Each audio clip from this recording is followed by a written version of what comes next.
Doctor के पास रंग बिरंग के पेशेंट आते हैं ना, इसलिए तुम लोग तो डॉक्टर नहीं हो तो पता नहीं चल रहा कि क्या हो रहा है ना।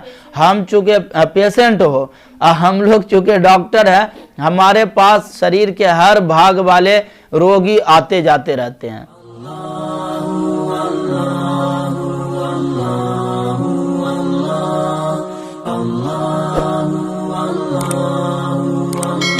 अहले किताब किनको कहा जाता है?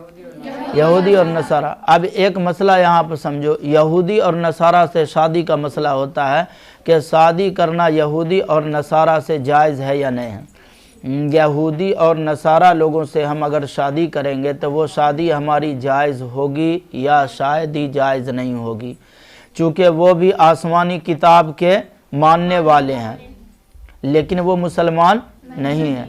अगर हमारे मुसलमान के कुछ लोग अगर अहले किताब से शादी करना चाहें तो शादी जायज़ नहीं है। क्यों? अहले किताब है, नबी वाले लोग तो हैं। अगर हम में से कोई आदमी आजकल के जिनको हम हिंदू कहते हैं उनसे अगर हमारी कोई मुस्लिम लड़कियां या मुसलमान लड़के उनकी लड़कियों से शादी करे तो ये शादी ही नहीं होगी। समझ में आया? उसकी वजह क्या है कि हमारा और उसका दोनों का ईमान अलग अलग है। हमारा जो अकीदा और ईमान है वो उनका नहीं है, और शादी ईमान के बेस पे होती है और उनके पास बेस नहीं है। जो बेस हम चाहते हैं वो बेस नहीं। इसलिए हम अगर हिंदू लड़का या लड़की से शादी करेंगे तो हम मुसलमानों की शादियां उनसे जायज़ नहीं होगी, जायज़ के शादी ही नहीं होगी। ये बात समझ में आई? और अगर हम क्योंकि उनके पास नबी का उनके पास कोई वजूद नहीं है, वो किस नबी को फॉलो करने वाले हैं वो कुछ पता आता है? एक चीज़ समझो, ईमान के सामने में हर चीज़ क्या है? फीकी है, कमतर है, कोई इसका वैल्यू नहीं है। लेकिन अगर कोई लड़का किसी हिंदू लड़की से गैर मुस्लिम लड़की से शादी करता है तो शादी जायज़ नहीं होगी, शादी होगी ही नहीं। और अगर फिर भी ये कर लिया तो जब तक ये इसके साथ रहेगा इसके जितने औलाद होंगे सब शरीफ होंगे और हलाली होंगे, नाजायज़ और हरामी होंगे, क्योंकि शादी ही नहीं हुई ना। उसी तरीके से अगर कोई मुसलमान लड़की किसी गैर मुस्लिम लड़के से शादी कर लेती है तो उसकी भी शादी नहीं हुई। लोग जब बोलते हैं ना कि वो फला मुसलमान लड़की उस हिंदू लड़के से शादी कर ली, ये बोलते हुए मेरा दिल करता जूता उठा के मारा कि ये शादी क्यों बोलते हो? बोलो उसके साथ रहने लगी। वो कहता वो फला मुसलमान उस हिंदू के साथ शादी कर ली, फला लड़का मुसलमान उस लड़की से शादी कर ली, फला लड़का उस लड़के से कर ली। अरे भाई ये तो जानो ना, शादी का लफ्ज जो है ना ये मजहबी चीज है। ये कोई चल चलाओ वाली चीज नहीं है कि मुस्लिम लड़का एक मुस्लिम लड़की से बहुत मोहब्बत करता था। सिर्फ मोहब्बत ही बोल देते तो काफी था, लेकिन अलग से मोहब्बत में जाति के लिए जो है हम बहुत लगाए। तो सच्चाई बात है ये है कि बहुत ज़्यादा मोहब्बत करता था। ये परसों की कहानी सुना रहा हूँ। कब की कहानी? हाँ, तुम सोच रहे होगे कि ये एग्जाम्पल दे रहा है या मिसाल बना के सुना रहा है। ये चूंकि डॉक्टर के पास रंग बिरंग के पेशेंट आते हैं ना, इसलिए तुम लोग तो डॉक्टर नहीं हो तो पता नहीं चल रहा कि क्या हो रहा है ना। हम चूंकि पेशेंट हो हम लोग चूंकि डॉक्टर हैं, हमारे पास शरीर के हर भाग वाले रोगी आते जाते रहते हैं। तो परसों की कहानी है, एक किसी गैर मुस्लिम भाई ने किसी मुस्लिम लड़की से बहुत ज़्यादा मोहब्बत कर लिया था और वो मोहब्बत में इतना दीवाना हो गया कि अब शादी का मामला तय होता, लेकिन खुदा को मंजूर नहीं था। खुदा को मंजूर नहीं था, लड़की का इंतकाल हो गया। वो लड़का मसला पूछा किसी आदमी से, किसी मौलवी से कि हम जो है उस लड़की के धर्म के मुताबिक, उसके मज़हब के मुताबिक कुछ ईसाले सवाब करना चाहते हैं। क्योंकि अब तो हम उसका कुछ साथ नहीं दे सकते हैं ना, जिंदगी का जन्म जन्म का साथ देने वाली बात थी, लेकिन वो तो रास्ते ही से कट गई, ख़त्म हो गई, वो चली गई दुनिया छोड़ करके। तो वो लड़का कहने लगा कि हम इसके धर्म के मुताबिक हम ईसाले सवाब करना चाहते, जैसे कुरान खानी वगैरह कुछ मस्जिद में चटाई दे करके, कुछ मदरसा बनवा करके उस लड़की के नाम से कुछ करवाना चाहते हैं, तो क्या ये सही है? दे सकते हैं, कर सकते हैं? उस अगर दे दिए, कर दिए, तो क्या इसका अज्र, नेकी उस लड़की को पहुंचेगा? इसकी नेकी उस लड़की को मिलना है या नहीं मिलेगा? ये सवाल रहा। तो खैर ये बातें आई सामने, तो जवाब उनको दे दिया गया। किनके जानिब से दिया गया इसको मजहूल में ही रखा जाए। जवाब उस लड़के तक पहुंचा दिया गया क्या कि भाई आप अगर उस लड़की के नाम से ईसाले सवाब करेंगे, जिससे आप मोहब्बत करते थे, चाहते थे, उसके नाम से कुरान खानी, मिलाद, जलसा, मस्जिद बनाना, मदरसा बनाना, कुरान पाक हदिया करके किसी को दे देना पढ़ने के लिए, अगर आप ये काम करेंगे तो आप कर सकते हैं, रोक नहीं है, लेकिन उस बच्ची को सवाब नहीं मिलेगा।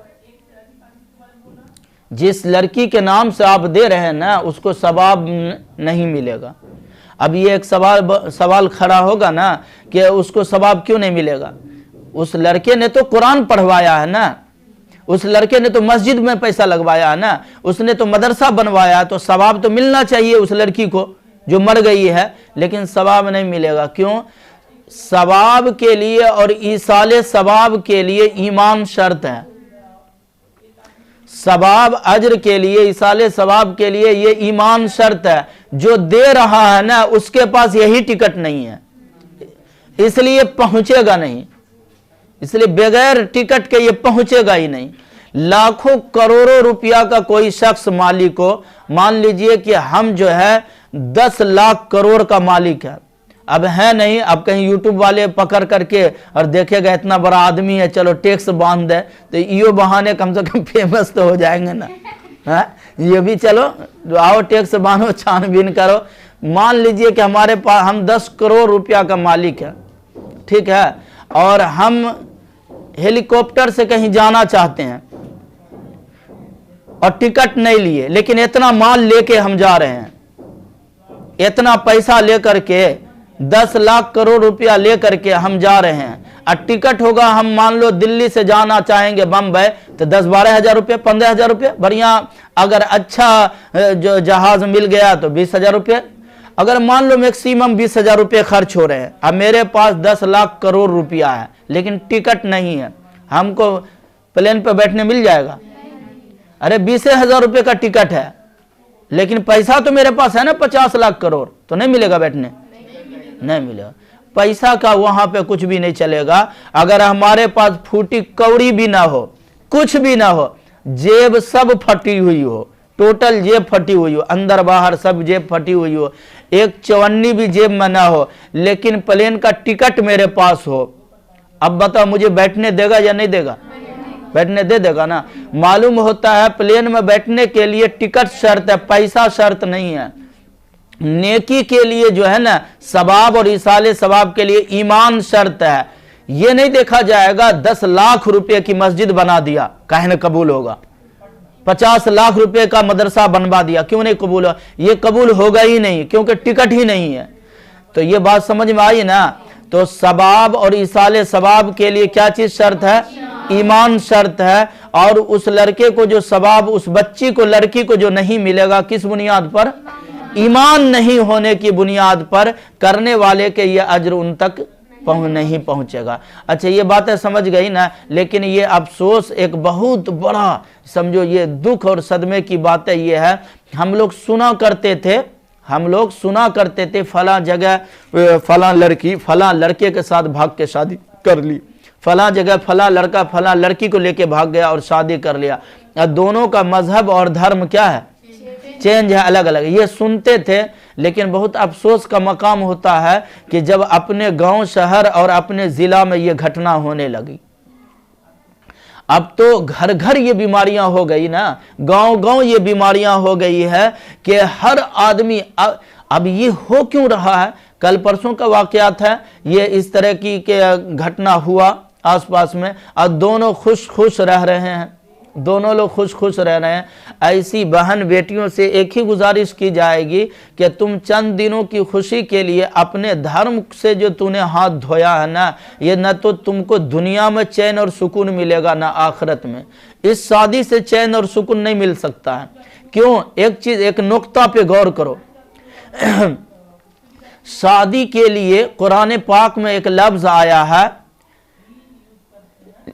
کیا کہ تاکہ تم اس سے سکون حاصل کرو، تاکہ تم اس سے سکون حاصل کرو۔ شادی اس لیے کیا جاتا ہے، شادی کرنے سے آدمی کو سکون ملتا ہے، ٹھیک ہے نا۔ ذہنی سکون جو ہوتا ہے یہ نصیب ہوتا ہے۔ یہ قرآن اور حدیث کے روشنی میں بتلایا گیا کہ شادی سے انسان کا ذہنی سکون نصیب ہو جاتا ہے، لیکن اس پہ غور کرنا، اس کو کبھی بھی ذہنی سکون نصیب ہو سکتا ہے جو شخص اپنے اسلام دھرم کو چھوڑ کر کے، خواہ لڑکی ہو خواہ بدقسمت لڑکا ہو، وہ چھوڑ کر کے کسی اور دھرم میں کود پڑا ہے اور اسی دھرم کا ہو گیا، اسی کی محبت میں اسی کو فالو کرنے لگ گیا ہے۔ اس کو کبھی نہ دنیا میں شانتی مل سکتی ہے نہ آخرت میں، کیونکہ قرآن پاک جس کو سکون کے لیے کہا گیا وہ تو ہوا ہی نہیں ہے۔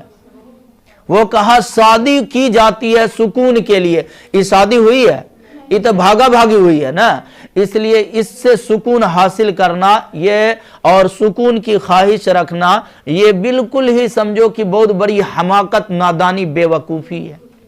لیکن جن لوگوں نے ایسا کام کیا ہے، اب بھی موقع ہے ہمارے اس بیان کے ذریعے سے، جو لوگ بھی سن رہے ہیں، سنیں گے، یا جب بھی دنیا میں جن کو جب موقع جس جگہ پہ بھی ملے، ہماری یہی درخواست ہوگی کہ کبھی بھی اپنے اسلام دھرم کو اس شادی کے چند دنوں کی خوشی کے لیے کبھی بھی مت ہاتھ دھو بیٹھو، ورنہ اتنا اس قدر پچھتاؤ گے، آخرت بھی تمہاری تباہ ہوگی اور دنیا تو تباہ ہو ہی گئی، پورے سماج اور معاشرے میں تمہاری کیا ذلت ہوئی ہے اس کا کوئی ٹھکانہ۔ اب دیکھو قرآن پاک کیا کہتا ہے۔ اچھا، اس سارے سوالات اور جوابات کے لیے جو ہے نا ایک ٹائم تو ہم دیتے ہیں نا، لاسٹ میں جتنے لوگ پوچھتے ہیں وہ دیتے ہیں۔ اسی لیے ہمارے استاد جی کہا کرتے تھے ندی آنے سے پہلے پریشان ہو جاتے ہیں بعض لوگ، اس کے لیے ہم باضابطہ ایک ڈاٹ کلاس کی شکل میں 10 15 20 منٹ کا ٹائم دیتے ہیں، اس میں ساری چیزیں آپ پوچھیے گا، انشاءاللہ بتائیں گے۔ آگے دیکھو، تو اہل کتاب سے بھی ہم شادی کریں گے تو ہماری شادی کیا ہوگی؟ نہیں ہوگی۔ ان جنگلی بے وقوف، نادان اور احمق لڑکیوں کو کوئی ہمارا یہ بیان پہنچائے کہ تو اہل کتاب سے بھی کر لیتی تو تجھے دنیا اور آخرت میں سکون نہیں ملتا، یہ شادی نہیں ہے، یہ بربادی ہے، لیکن تو نے ایسے لوگوں سے شادی کی ہے نا جس کا تو قرآن صاف صاف اعلان کر دیتا ہے کہ جب اس اہل کتاب سے صحیح نہیں ہے تو تم سے شادی صحیح کہاں سے ہونے والی؟ سمجھ میں آئی؟ اس لیے جتنے اولاد ہو رہے ہیں نا، نام چمو اس کا کتنو رحیم رکھ لو، بلکہ رحیم کا پلورل رکھ لو رحمہ، کریم رکھ لو، کریم کا پلورل رکھ لو کرامہ، کچھ بھی نام رکھ لو، لیکن یاد رکھو یہ نام مسلمانوں کا رکھ لینے سے وہ بچہ تمہارا حلالی نہیں ہوگا۔ یہ تم نے جو حال اپنے ساتھ کیا ہے اور جو تم نے خود کے اوپر جو اتنا بڑا سمجھو بربادی کا طوق پہنا ہے نا، یہ تمہاری نسل در نسل جائے گی۔ اس لیے ایسے چیزوں سے توبہ کر لینا چاہیے۔